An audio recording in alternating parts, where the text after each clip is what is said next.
ವೀಕ್ಷಕರೇ ನಮಸ್ಕಾರ. ಈ ದಿನದ ಪ್ರಮುಖ ಸುದ್ದಿಗಳನ್ನು ವೇಗವಾಗಿ ನೋಡೋಣ ಫಾಸ್ಟ್ ನ್ಯೂಸ್ ಅಲ್ಲಿ. ನಾನು ಶ್ರುತಿ. ಬೆಂಗಳೂರು ನಗರದ ಐಷಾರಾಮಿ ಹೋಟೆಲ್ಗಳು, ಪಬ್ಗಳು, ರೆಸ್ಟೋರೆಂಟ್ಗಳು ಹಾಗೂ ಆಹಾರ ಸಂಗ್ರಹಣಾ ಕೇಂದ್ರಗಳ ಮೇಲೆ ಆಹಾರ ಸುರಕ್ಷತೆ ಮತ್ತು ಔಷಧಿ ಆಡಳಿತ ಇಲಾಖೆ ನಡೆಸುತ್ತಿರುವ ವಿಶೇಷ ತಪಾಸಣಾ ಕಾರ್ಯಾಚರಣೆ ಮತ್ತಷ್ಟು ತೀವ್ರಗೊಂಡಿದ್ದು, ಗಂಭೀರ ಆಹಾರ ಸುರಕ್ಷತಾ ಉಲ್ಲಂಘನೆಗಳು ಬೆಳಕಿಗೆ ಬಂದಿವೆ. ಭಾರತೀಯ ಕ್ರಿಕೆಟ್ ತಂಡದಲ್ಲಿ ಸದ್ಯ ವೇಗಿಗಳ ಗಾಯದ ಸಮಸ್ಯೆ ಹೆಚ್ಚಾಗುತ್ತಿದ್ದರೂ ಹಿರಿಯ ವೇಗಿ ಮೊಹಮ್ಮದ್ ಶಮಿ ಅವರಿಗೆ ಮತ್ತೆ ಅವಕಾಶ ಸಿಗುತ್ತಿಲ್ಲ.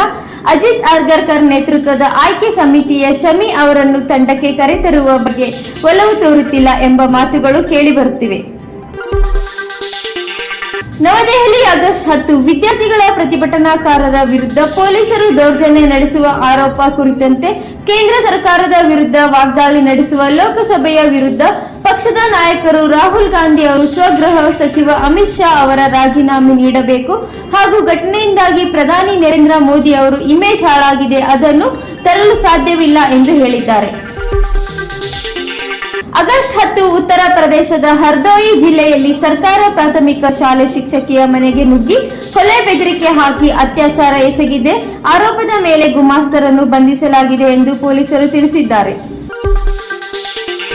ಬೆಂಗಳೂರಿನಲ್ಲಿ ಮುಖ್ಯಮಂತ್ರಿ ಡಿಕೆ ಶಿವಕುಮಾರ್ ನೇತೃತ್ವದ ಕರ್ನಾಟಕ ಕಾಂಗ್ರೆಸ್ ಸರ್ಕಾರದ ಬಹು ನಿರೀಕ್ಷಿತ ಸಚಿವ ಸಂಪುಟ ವಿಸ್ತರಣೆ ಪೂರ್ಣಗೊಂಡ ಬೆನ್ನಲ್ಲೇ ಕಾಂಗ್ರೆಸ್ನೊಳಗಿನ ಅಸಮಾಧಾನ ಮತ್ತಷ್ಟು ಗಂಭೀರ ಸ್ವರೂಪ ಪಡೆದುಕೊಂಡಿದೆ.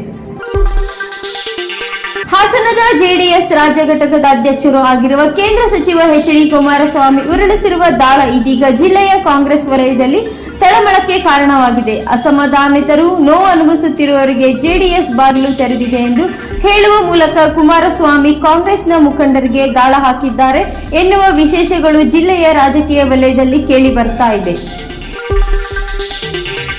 ಬೆಂಗಳೂರು ಶಿವಗಂಗೆ ಬೆಟ್ಟಕ್ಕೆ ಟ್ರೆಕ್ಕಿಂಗ್ ಹೋಗಿದ್ದ ಯುವಕ ನಾಪತ್ತೆ. ಪ್ರಕರಣಕ್ಕೆ ಸಂಬಂಧಿಸಿದಂತೆ ಯುವಕನಿಗಾಗಿ ಶಿವಗಂಗೆ ಬೆಟ್ಟದ ಶಾಂತಕಲಾ ಡ್ರಾಪ್ನಲ್ಲಿ ಶೋಧ ಕಾರ್ಯಾಚರಣೆ 4ನೇ ದಿನವೂ ಮುಂದುವರೆದಿದೆ. ಈವರೆಗೆ ಯುವಕನ ಪತ್ತೆಯಾಗಿಲ್ಲ. ಆದರೆ ಆತನ ಲ್ಯಾಪ್ಟಾಪ್ನಲ್ಲಿ ಹಲವು ಸ್ಫೋಟಕ ಸಂಗತಿಗಳು ಬಯಲಾಗಿದೆ. ಇದಿಷ್ಟು ಈ ದಿನದ ಫಾಸ್ಟ್ ನ್ಯೂಸ್. ನಿರಂತರ ಸುದ್ದಿಗಾಗಿ ನೋಡ್ತಾ ಇರಿ NKS T4, ಇದು ನಿರಂತರ ಕಾರ್ಯಪಡೆ.